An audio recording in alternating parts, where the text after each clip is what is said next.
Hi everyone, it's Alyssa and welcome to Tricky Math Tuesdays. Today's tricky math problem goes like this.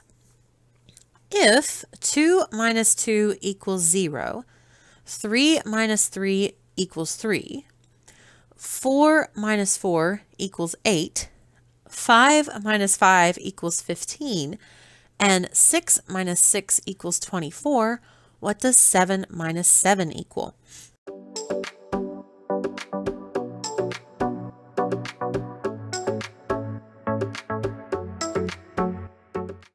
Now, right off the bat, obviously when we look at this, this is not straightforward saying subtraction because, yeah, of course, we know that's not true, what they're saying there. So it must not actually be a minus sign, but just a symbol saying like 3 line 3 equals 3. I'm doing something and I'm getting 3. What am I doing? There's a couple different ways you can look at this. You can try to figure out a pattern by looking at the numbers as they go down and see what the relationship is. You can try to write a formula for it. Me, I have a pattern brain, so I tend to kind of see the patterns in things. Well, first, if you're trying to find a pattern, usually you look for if something is being consistently subtracted or added, multiplied, or divided. So let's look at these here. So first we have 2 and 2 getting to 0. So what would get us there? We could say 2 minus 2 equals 0, or 2 times 0 equals 0. Either of those would work. All right, how about the 3? The 3 symbol 3 getting to 3. 3, okay, because like 2 minus 2, it's subtracting itself. So like 3 minus 3, is that going to equal 3? No. So, okay, that's not working. It would be 3 minus 0 equals 3.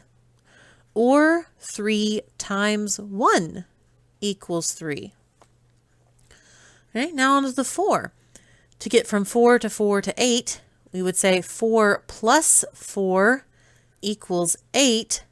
4 times 2 equals 8. Now I'm looking at these and I'm trying to see if there's a discernible pattern.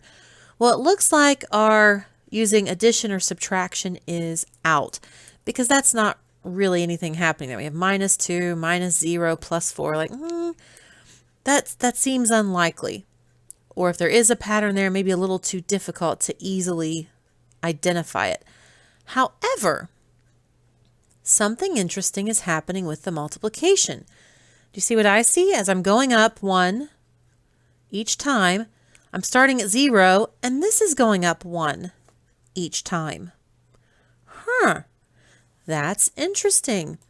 Let's see if this pattern holds up. So on the side, I'll say, okay, this should go up by 1.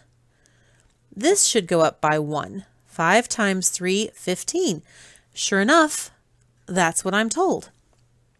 Okay, next one should go up by 1 to 6. This should go up to 4. 6 times 4 should be 24. Hey! I'm told that again.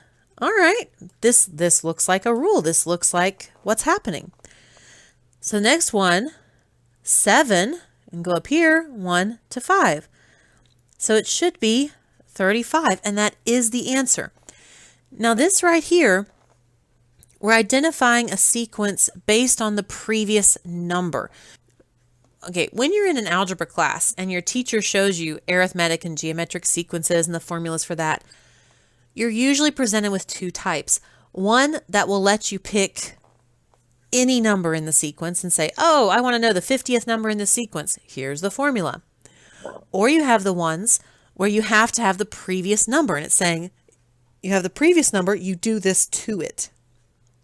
Yes, I'm not using the official terms. So in this case, what we just did is where we're using the previous term to get to the next one. And that's fine, but what if I just randomly wanted to say, okay, so what is 52? I'm in 52. Well, I don't really want to keep going and keep doing this pattern all the way down. So for something like that, you can actually come up with a formula. And So in this one right here, what are we actually doing when we look at each of these? Any of them. What are we actually doing? We're taking that first number and we're multiplying it by 2 less. 0 is 2 less than 2. 1 is 2 less than 3. 2 is 2 less than 4. 3 is 2 less than 5. 4 is 2 less than 6.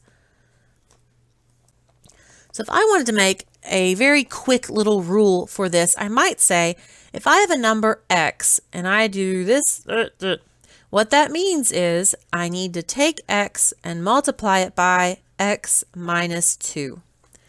Okay, so either way you choose to solve this problem is fine. Because we're only going up to 7, we're not going up to like, what's the, they ask like, what's 123-123? Then a formula is the right way to go. But something like this, like if this is a bonus problem on a test and you just are asked, what's number 7 or even 8 or 9, then just basing it on the one before is fine. I hope you enjoyed that today. If it was helpful, useful in any way, please like, share, subscribe. You know the drill. Thank you so much for stopping by. Hope you have a great day. See you later. Bye.